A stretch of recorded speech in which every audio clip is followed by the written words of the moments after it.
welcome to another episode of the Being and Doing podcast. And today I have a very, very special guest, which is Shira Barzilay. I hope I'm pronouncing it well. Also very nice. Koketit. Yep. And the reason Shira is here with me today, because I fell in love with her art. And her art is seemingly simple, but expressing really complex emotions. And for me, the impressive thing is really how she makes this kind of difficult to bridge contrast. And also what I want to know and what my impression is behind this art, there's an incredible human. So I'm really curious to know that human. And so welcome, Shira.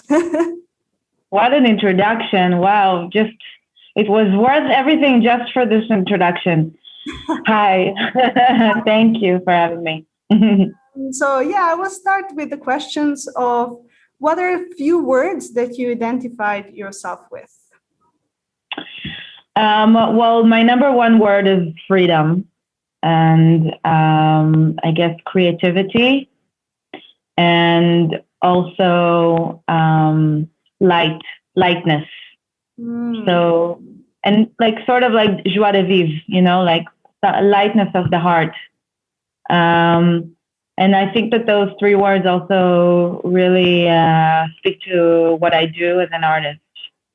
I think that the number one thing in my life and in my art is to feel and to convey a feeling of limitlessness, no limits. So it's important for me in my life to feel like I'm not being held back on anything, not by my surrounding, and especially not within myself. And talking about that lightness and freedom, how did you work on helping yourself to feel that inside first? Because it took a while, but it also was always there. It's both. I guess it's both things simultaneously. I always knew since I was young that I had a very. I always was very decisive, and I always knew what I wanted, and I always went for the things that I wanted. So I never felt that things were holding me back. Mm-hmm. But in other ways, my feet are, for an artist, my feet are very on the ground. Like I'm very grounded. So if I want to dream, it has to be very,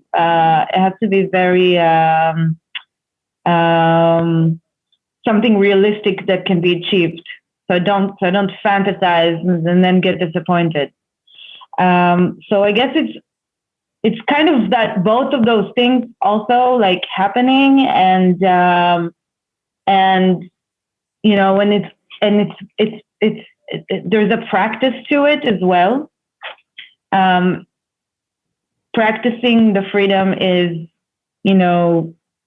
some things are very pragmatic, like practicing meditation and practicing positive thinking and practicing art.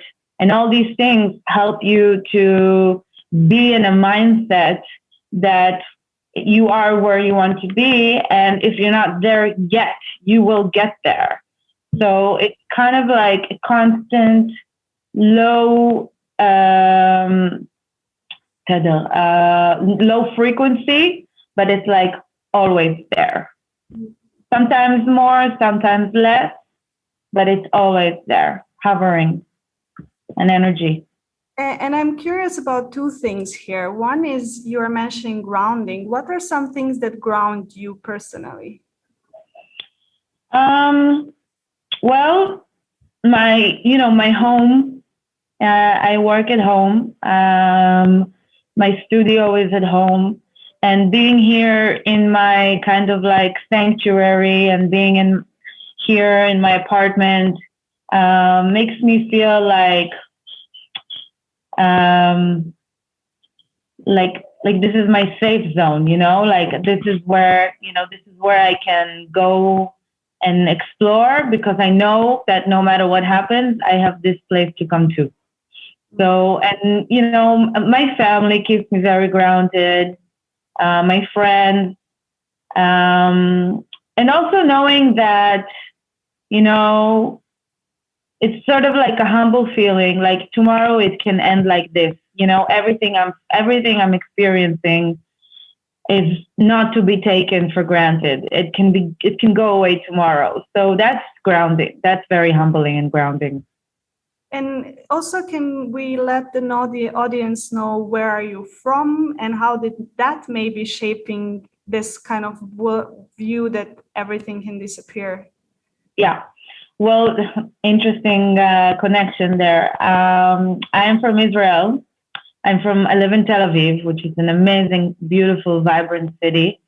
It has a very much of a cosmopolitan, very beach vibe, very summer, very nightlife, culinary culture. It's just a beautiful metropolitan of my country. And but as progressive as it is, I do still live in the Middle East, and we do get conflicts from time to time. And so, yeah, I'm keenly aware of the fact that realities can change in seconds. And just last week, we were here, running for shelter because there were bombs being intercepted over our heads.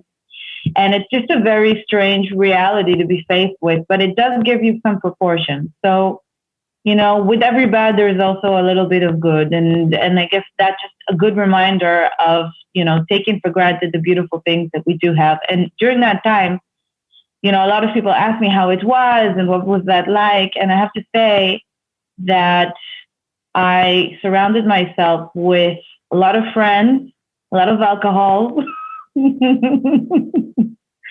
and just good vibes.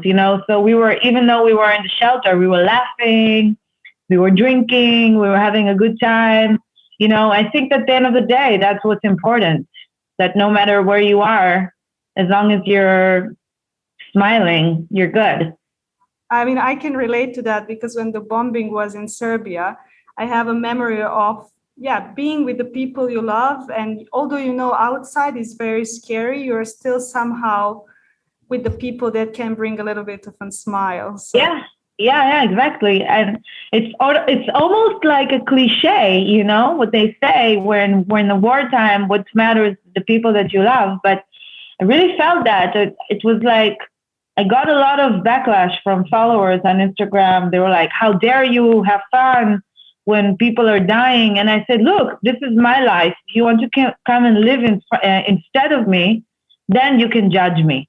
But I would much rather be with my friends and laugh than sit in my room by myself, shit scared, and cry. That's my decision. Don't judge me for it." Yeah. And I'm curious because you describe the culture very well, and I really love the Israeli culture. I have lived there a bit, and I have a lot of friends. And, nice. And there's this warmth that I love about people there. And I'm curious if you can somehow, in few words, try to bring or paint an image of the culture you are brought up in, because I feel that a lot of people don't really know exactly what that means. Well, first of all, Israel is very versatile because we are a melting pot of many different cultures, right? The Jews came from the diaspora from all over the world and settled here and built their home here. So, I mean, I'm a perfect example. My father came from Iraq, from Baghdad. He was born there. My mother is Russian, Romanian. And like me, most of my friends are also mixed from different places. So Israel is first and foremost a very, very versatile place of different. This is why the food here is amazing, and why the music is, everything is just versatile. And also, when you put people coming from different places, we look for ways to connect. because we're so different. People that came from Yemen and then people came from Russia, what are they going to have in common? And then you build like the culture around the things that bring people together, which is warmth and, the sun and the music and the food and, and all of the things that come together. And I think that's a very strong characteristic of the people. But it's also very, the people here are very, people went through a lot growing, in the olden days, with regards to our history. People were persecuted in Russia, not to mention the Holocaust, or when they came up from Morocco, there was a lot of persecution. So people suffered. So when people came here, it was hard to build. So there's a lot of roughness in the Israeli people. We are rough. We're tough. Don't mess with us. We're like, oh, we're going to kick your ass if you mess with us. So that's very kind of like, it's a very strong characteristic for the Israeli people. And it's not the same for all the Jews around the world. It's very specific for Israelis. we're tough people. Actually, that's something that kind of perspires when I think of you. And even before you said that, I had a question in mind, which was like, I see you as a very strong, sturdy person. And I was like, where did you get that from? Like, it feels like, give me some of that kind of thing. You have to be tough. You have to, Israel, or where I grew up in South Africa, I grew up in the United States. We traveled a lot when I was young, so I was forced to accommodate and to acclimate myself into different cultural surroundings and different mentalities. Which is why today I feel like you can throw me in a room with whomever and I will, be friends with them in 10 minutes because that's how I grew up. That was my survival mechanism. So I know how to do it. And I feel like in a way, Israelis are like that also. People came here and they had to make friends within 10 minutes. So that's where it comes from. Yeah, you have to be strong. You want to survive. And along those lines, I'm also curious, you are also strong and young and something that people would call successful. And along with all those beauties that this brings, I'm wondering what were the challenges for you being young and successful and recognized? Well, I'm not so young anymore. I wish I was younger, but it is what it is. Time is time. And then with regards to success, I don't know. Success is something that has no taste and no smell. It's there. You wake up, you get used to it. You work towards a goal and you get to the goal, but you're already looking at the next goal ahead. You feel the satisfaction, and after 5 minutes, you're already thinking about the next thing. So I think of my success in terms of, is it letting me do what I want to do? Is it letting me wake up when I want to wake up? Is it letting me be my own boss? Is it letting me feel the freedom that I'm so desperately in need for? Is my success allowing me to live the life that I want for myself? If the answer is yes, then that is fulfillment. And if the answer is no, then I need to redefine my idea of success. I really like that. That's actually coming for the first time in this show. And when we're talking about success, what do you feel before maybe reaching a goal? What do you feel were your biggest challenges or impediments to get there, inside or outside of yourself? Well, I guess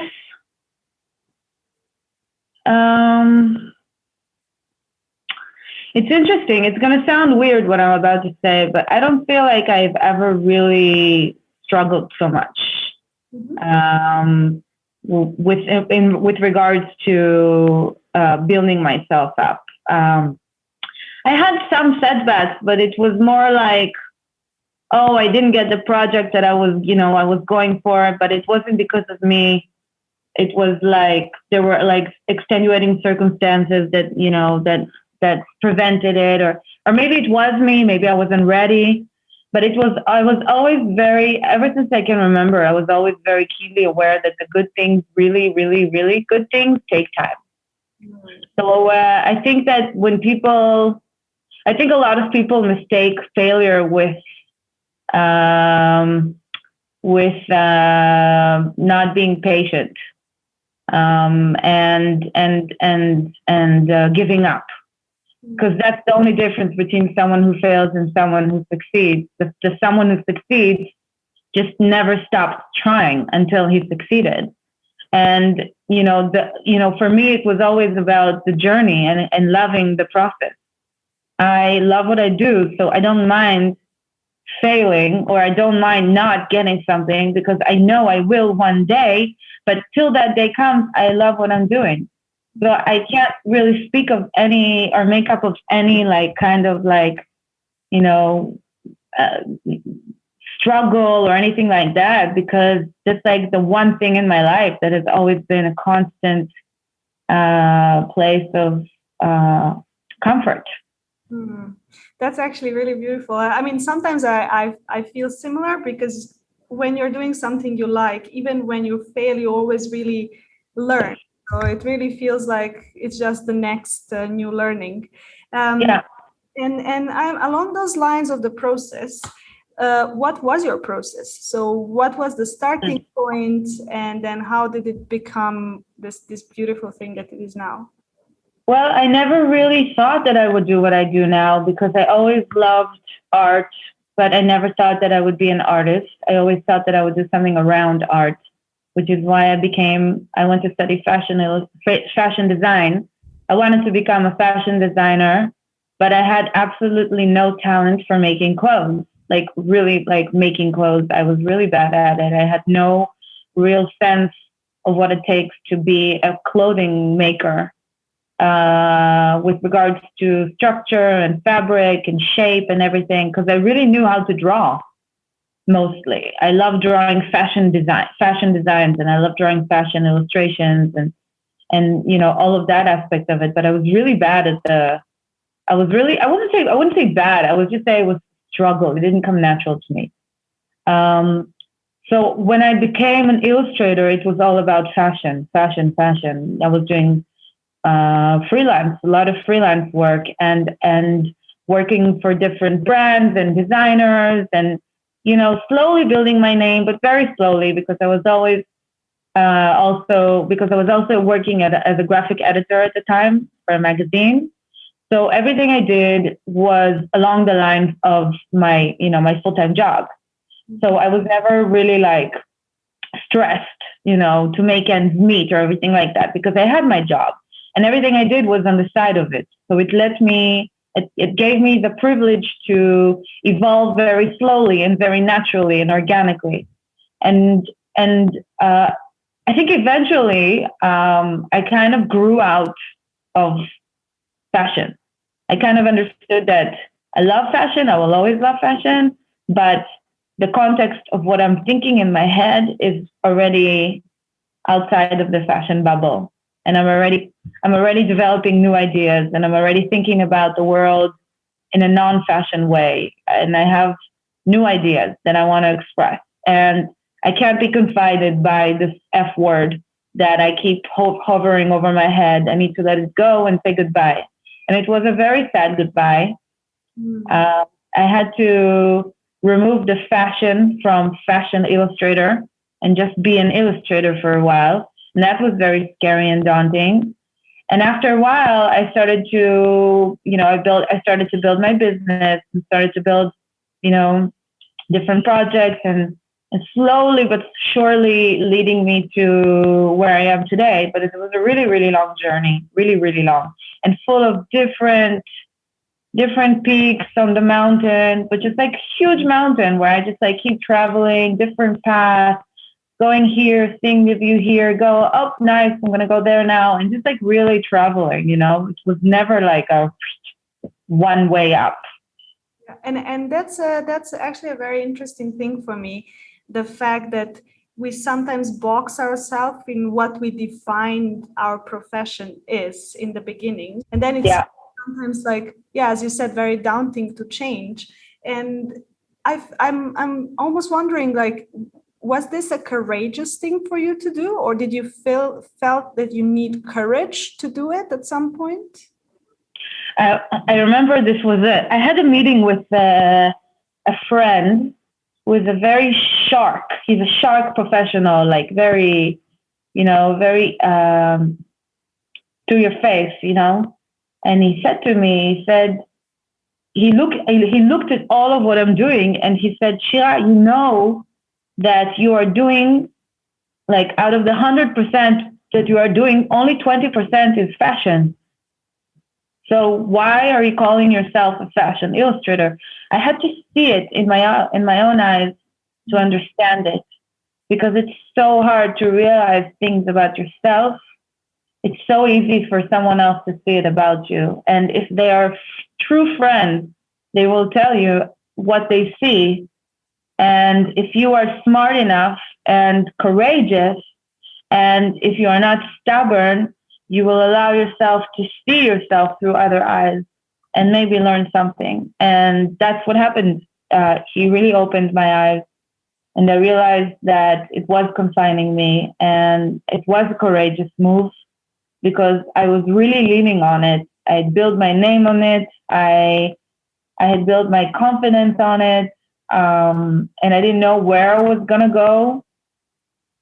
But the funny thing is, once I let it go, everything opened up. That's where everything kind of like exploded. Because I wasn't, I always say this, every interview, I always say, it's also a cliche, but the really only limitation that we have in our life is the one here.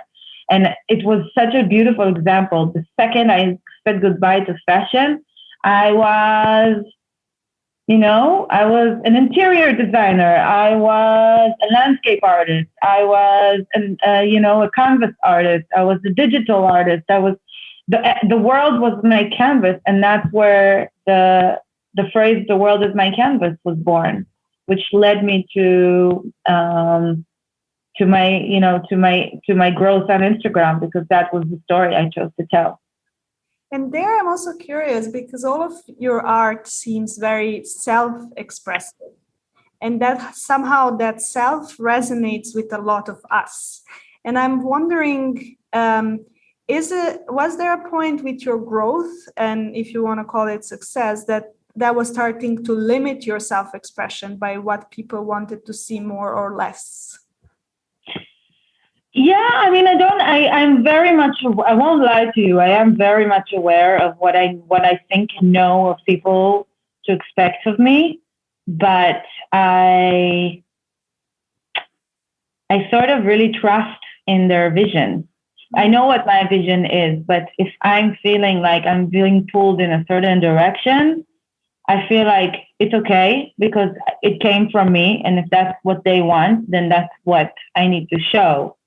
I'm not, it's so funny because if I didn't do it, I would stand alone in an island, not interest anybody, be irrelevant. And I would, what would I do? Pat myself in the head and be like, good art, Shira, good art. Yeah, you really expressed yourself well today.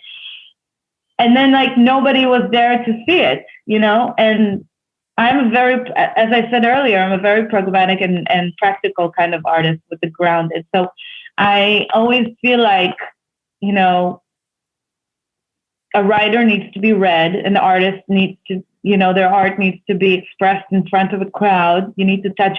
I mean, my mission is to touch people, not to impress anybody. I want to move people. I want what you said. I want them to see themselves in my art because I saw myself in that. And I feel like at the end of the day, the more personal and real and authentic my emotion is, the more likely that it's going to touch people, because we are all the same eventually.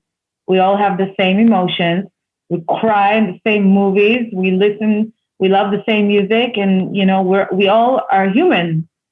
Some dogs too, but it's like to be able to have that kind of correspondence with the crowd, with the followers. is huge, huge, huge, huge, huge privilege that a lot of artists don't have. And that's like the biggest thing that Instagram gave me is the ability to get insight of how people are experiencing my expression, which is insanely valuable. Can you imagine everything you did if you said like, I wonder what people would think about this. Let's ask them, and then they'll tell you. You learn so much. Like what I said about earlier about my friend telling me, you're not a fashion illustrator, you're an illustrator. That one meeting that changed my life, I get that now every day from my Instagram followers. That's a huge power. Yeah. And talking about touching people, that's basically seeing Shira as a human. And what are the human, so not artistic values that you have as the paramount? Like, who am I? Yeah. At the end of the day, I'm a daughter, I'm a sister. I was a mother to a beautiful dog that died last year. I'm a single girl. I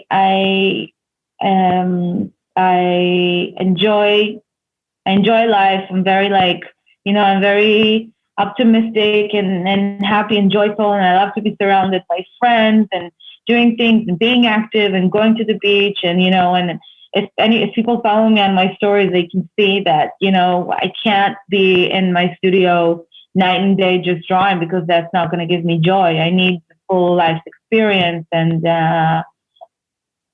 so I guess I'm just regular, joyful, fun-loving girl. That's just who I am.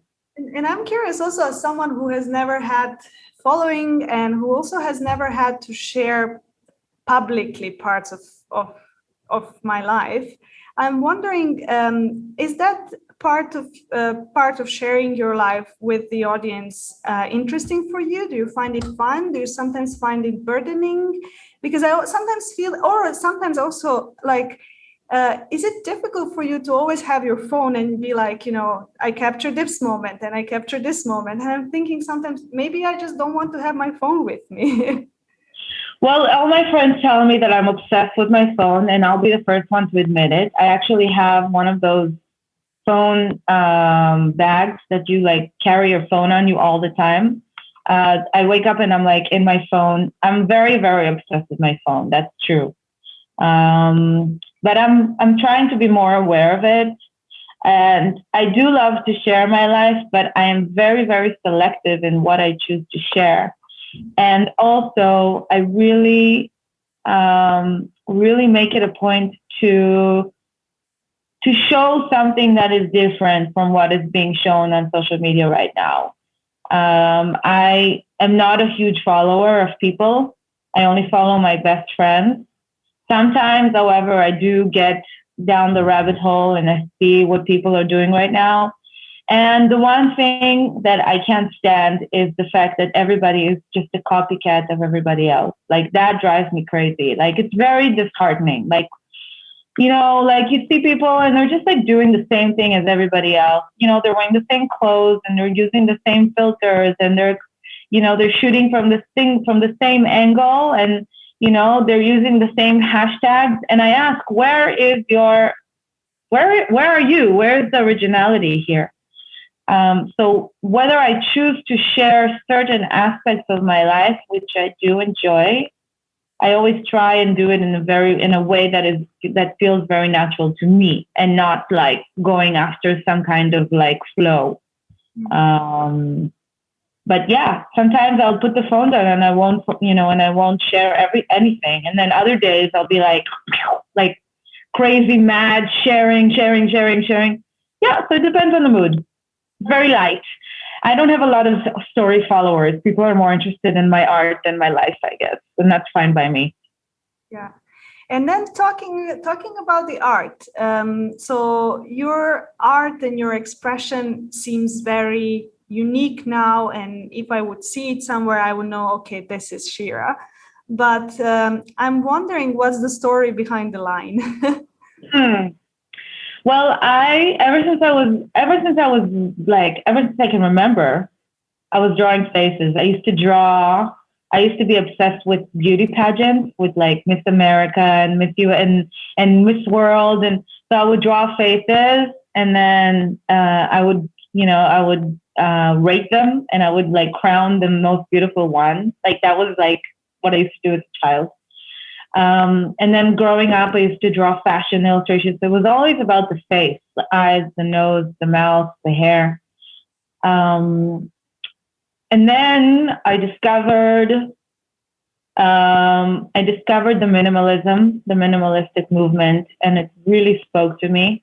And I was able to minimalize all of the like never-ending details I used to draw, and it really like gave me accuracy, and I felt like my aesthetic and my philosophy of like drawing really fast and being a doodle artist really fit well the fact that I can trust the line and I don't have to seek, you know, accessories with like, you know, embellishments and everything. And I understood at some point that the line is what matters. And I started to eliminate everything that was unnecessary. And it was like a real aha moment because I was like, oh, okay, if I focus in on that, that is where my power lies. And I can trust in that, and that will take me places. And the line took me on an incredible journey, where when you realize how powerful one line can be, through context, which is why a lot of the time I draw over photographs, because I'm most interested in context. I love that a single line can change an entire story. And, it can change because people's perspective changes, and because nothing is static, everything is dynamic all the time, especially nature, which is why I use a lot of it as my background. And then also because it's such a beautiful juxtaposition between something so small and then that changes into something so monumental. I really love the tension that it creates. So it's not about the aesthetic so much as the idea and the concept. And that I could only achieve with maturity, because I was immature for a long time. And I had very childish ideas about what art was. And, as time went by, I grew up, I went to museums, I traveled around the world, I exposed myself to artists that I learned from, and I found my place and understood what I wanted to say. And actually, there are a few things now I'm thinking a lot, so it's difficult to focus. But one thing is that you are mentioning the line and you trust the line, and I'm wondering, how have you built that trust without the fear what will come out? Because sometimes I feel that perfectionism is a boundary for many people in life, and yet along in drawing. Yeah, that is a very good question. First of all, I'm not going to deny the fact that because I am a good technical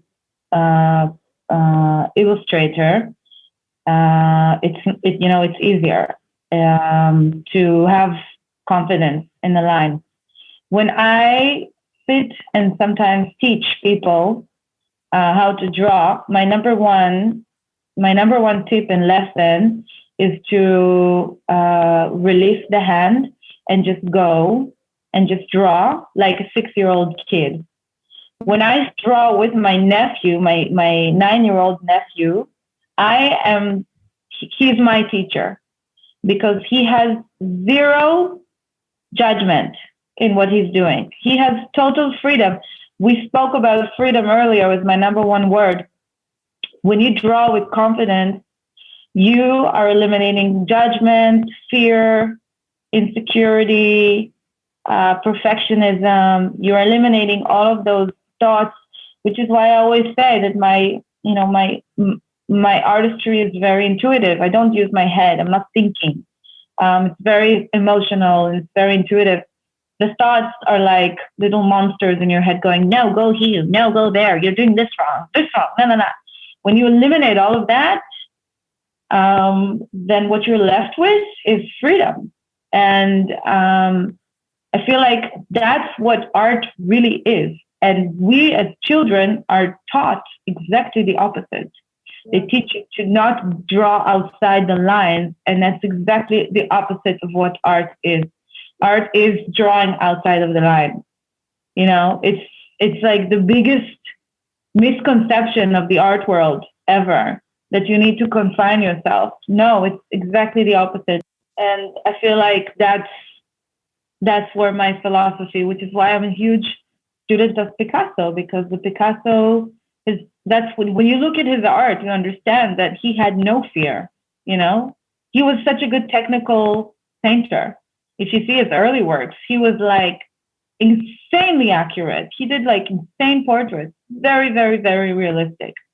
And he chose to break away from that. And he chose to express himself in a very freeing way that that looks like something a child drew. And people look at this and go, oh, a child could draw that. Yeah, but can you? Mm-hmm. A child can draw that, but can you? And the answer is more often than not, no, because you have fear and they don't.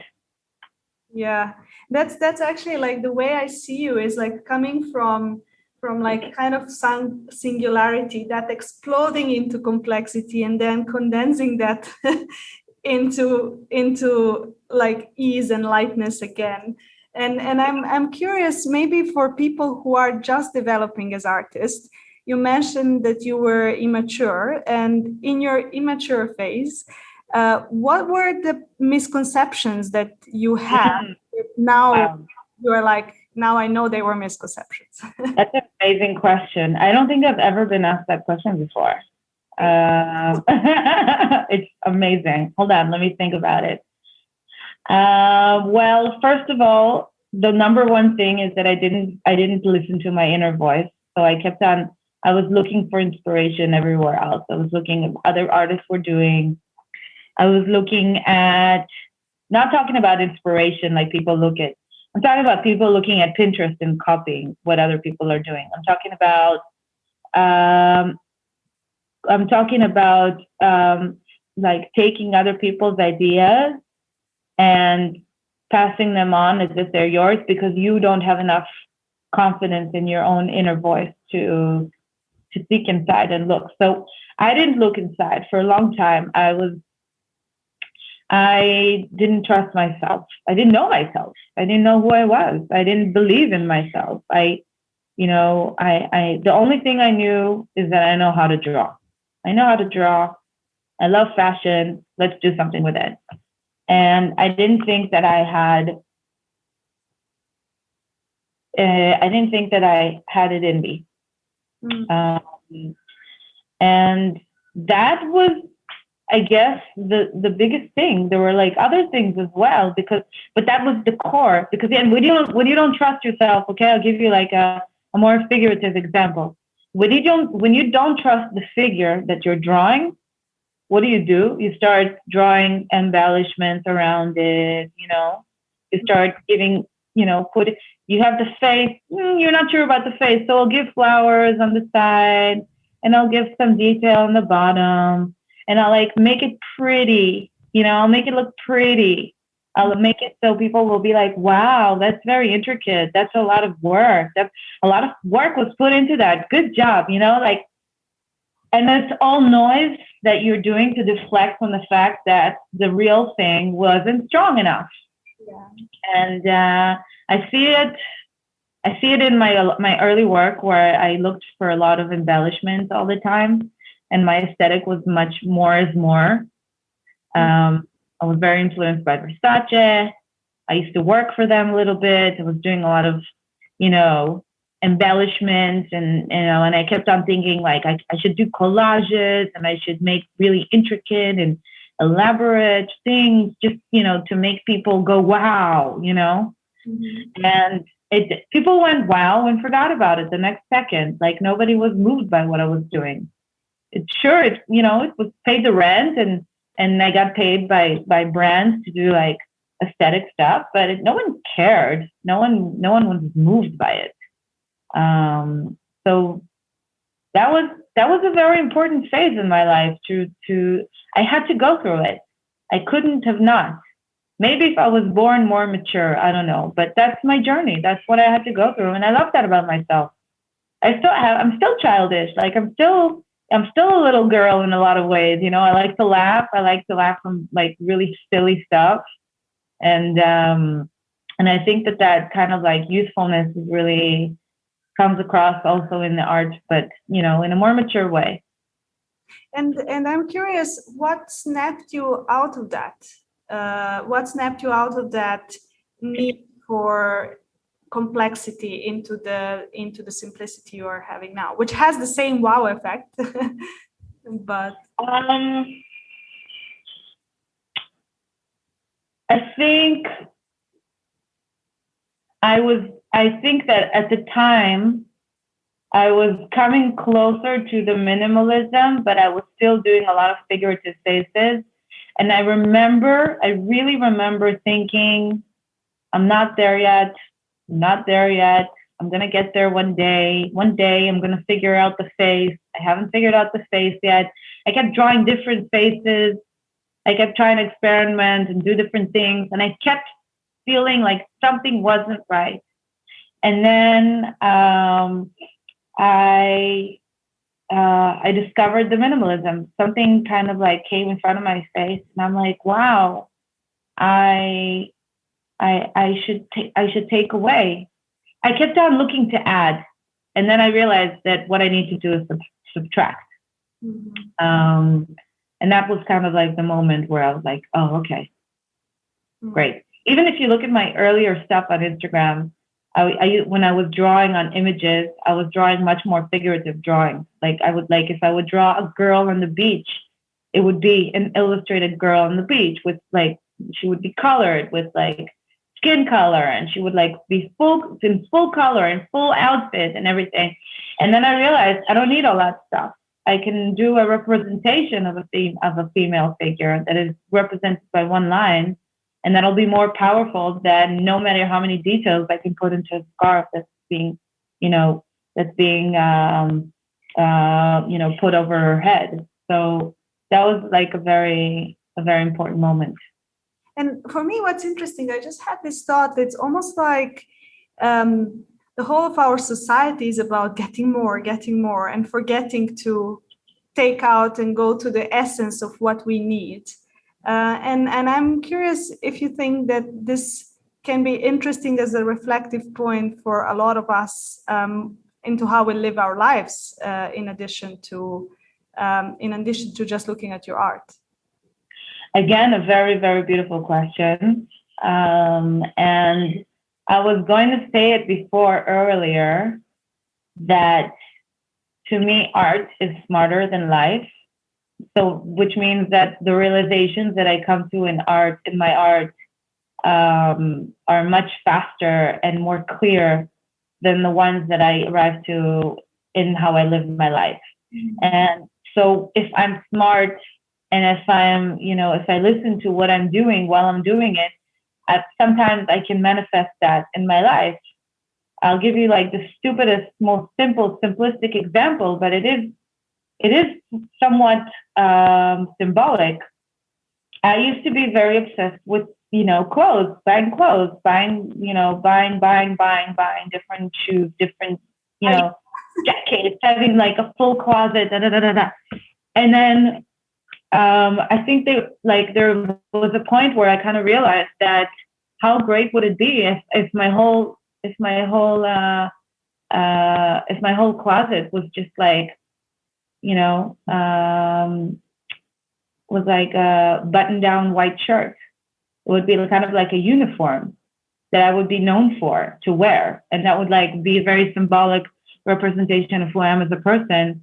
Just because that's what I love to wear. Why do I need to overexpose myself to different kinds of fashion if I know that that's what I really love and that's who I am? And so I went through like my closet and I got rid of a lot of the clothes that I used to wear when I was younger. And now I'm like more, I have less clothes, but everything that I do wear, I feel like is me, is much more me. And I feel like people are, people kind of forgot that. We're always kind of like looking to add more to our life. But I think that I feel like the quality is definitely much more important than the quantity. And yeah, it's an interesting kind of like correlation between those both worlds that I'm kind of hoping to get more and more of in my life. And I'm also curious about the people that shaped you in terms of your art. You mentioned Picasso, but I'm wondering, is there also like everything you read that kind of brought you to this place, or well, you mentioned one of your friends who told you who you are. So I'm curious, what were those influences? Oh, wow! I feel like there's so many, but like, I don't know. I feel like every person I come to contact with affects me somehow. But like, when I was 3 years ago, I went to Barcelona for an influencer event, and I met an artist there, and she was so incredibly colorful and happy, and I was immediately intrigued by her. And then I found out that she was the artist in residence for the fashion company that had brought us all there. She was like making clothing collections with them. And then I started following her, and I realized that she's doing art and she's doing Instagram and she's living her life freely, and she's just like beautiful soul. And I was working as a hired graphic editor at the time, 9 to 5 job, sitting in a closed office by myself, just like really gray life. And she really inspired me. Like I saw the way she lived, and I go, wow, I really hope to, be that kind of artist one day where I can make art in my home, live freely, make a living, be successful, and just enjoy my life just like that. And, and now I'm doing that. Now that's my life. And she's a huge influence on me, and she'll never know. Like, she doesn't even know. Like, we know her. I know her, but I don't know if I'd necessarily tell her that, but she, just by looking at her, she influenced me. And I feel like there are a lot of like incidences like that in my life where I look at someone and I go, wow, I see what they're doing. I like that. And I hope to one day have that. And then I'll forget all about it. And then it's like planting seeds in the subconscious. And then one day you realize, oh, you manifested it for yourself. So there's just like many incidents like that. And there, I'm curious. One thing is, do you mind saying who that is?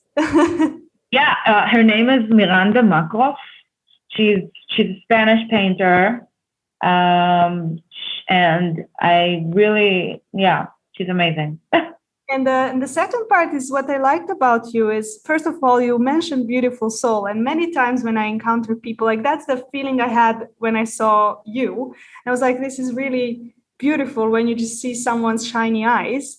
And I think sometimes a lot of people, when they see someone who is successful, they maybe have the opposite effect, almost like it brings them down. I would never be like this, or I should stop trying.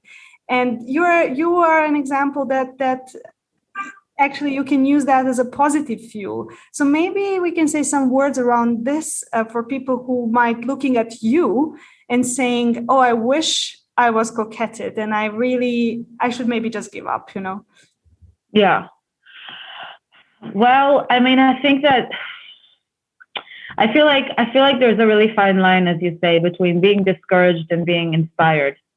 But we need to aspire to be inspired, right? We can't let our dark thoughts take hold of us, and we need to find small steps to help us rise up.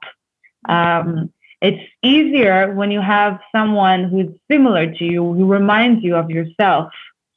so that you can say to yourself, if they can do it, I may be able to do it.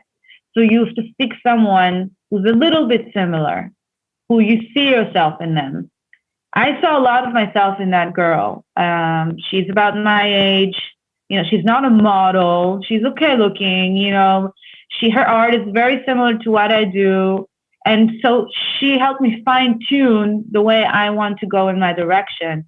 So I think, as I said before, it's really important to put realistic goals for ourselves and to try to achieve them in very small steps so we don't get discouraged insanely, because that can, bring to a real depression. So, and by the way, I have to say something. My art is very simple. Like, as you said, it's like a simple line, which is why a lot of people copy me and like try to do what I do. And so when they see something that is not completely intricate and, technical, they go, wow, I can do that as well. And then they start doing art and they start practicing. So I guess there's like that advantage of, having my art be something very simple, is that I can inspire people to get up off their asses and to try it for themselves, because they know that it's not going to be that difficult. Mm-hmm. And being aware of our time, I will maybe go to the wrap up, so the rapid fire questions.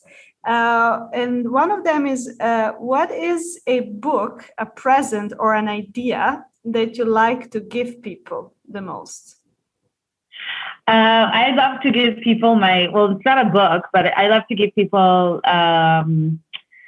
temporary tattoos that I used to do when I was doing when I started my business. I did a collection of it was called Not Forever tattoos, and I did like these simple drawings, and I was just like sold like these like temporary tattoos, and just like really fun things where you put like on the skin, and I would bring them everywhere to like parties and everything, and we would have like a big tattoo party, and it's a really fun gift. So I would like, that's like my number one gift.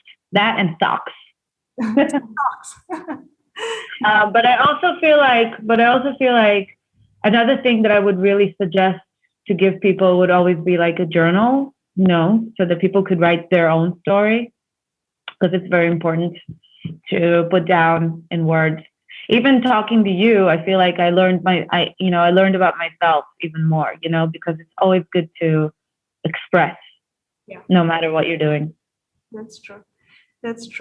And then, what is an absurd thing about you that not many people know about? Absurd? Yeah. Let's see. What's absurd? I have a very strange sense of humor. Mm-hmm. I can sometimes laugh I can watch a movie and then I can like laugh at something really stupid for 30 minutes, and everybody will look at me like, what's wrong with her? And I'll be like somewhere else, like dying of laughter. So I have a strange, very strange sense of humor of a 6-year-old. I guess that's what I can think of. Okay. And then what kind of compliments you like to receive? What do I like to receive? Well, I guess the ones that's a philosophical question, right? Because we always want to get the compliments the ones that we do get, we take for granted. And then the ones that we don't get, we want to get, right? So I always love being complimented on the shallow things, like being pretty and like attractive and stuff like that. I'm just being honest. But also like, I don't know, just like being, I guess, funny and fun and having like good energy and being kind. I love when people compliment me on the fact that I'm like doing my own thing, and that I'm independent. When they choose to see that I chose a path where I'm just like, I'm not married, I don't have kids, I didn't do the traditional route. I'm doing my own thing. And some people that don't get it will be like, wow, do you feel bad about it? And then other people that do get it will compliment and be like, good job that you do what your soul tells you, and you do what you want, and you didn't conform. And I will just add a quick question here, which relates to what we were talking with people reacting your Instagram stories after the Israeli bombing. I'm wondering how difficult is to deal with criticism then, which comes from the people that follow you. You know what? It's interesting because I never get criticism because I'm not very controversial. My aim is to inspire. I don't think I'm not a very controversial person. I don't thrive of controversy. I have friends who are my closest girlfriends are like that, but and I find it very amusing and entertaining, and I love to surround myself with like crazy people. But I myself, I love when things are. It's not who I am, so I don't usually create controversy. And also, I'm very sensitive. So if someone criticizes me in a way, like when I got all this hate mail because I'm from Israel, it really bothered me. I was like, wow, and I also lost I lost a huge campaign with like a huge one of the biggest brands.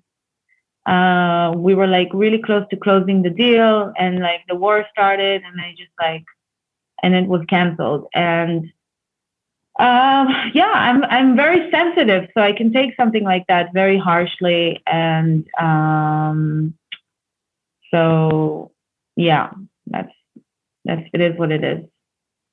And the last question is, we touched upon it a little bit, but which are the things that have become more and which are become less important for you when maturing or growing older?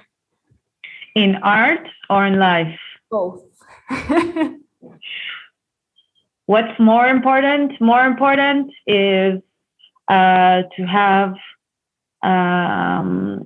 to only do the things that I want to do, to stay true to myself, to lead a balanced life that is mixed with all of the things that make me happy, but in a very versatile way. So if there is a lot of noise, then the next moment should be silent, and vice versa. So that's like to have more of mindfulness and peace and peacefulness and lightness, and more and more of more creativity, more work, more money, more success, more followers, more jobs, more art, just like a lot of more. What's the word that I'm looking for? Shefa. In Hebrew we say shefa, which means prosperity. So that's something that I always meditate on, just to keep on summoning with gratitude all of the amazing gifts in my life. And then to have less criticism, less judgment, less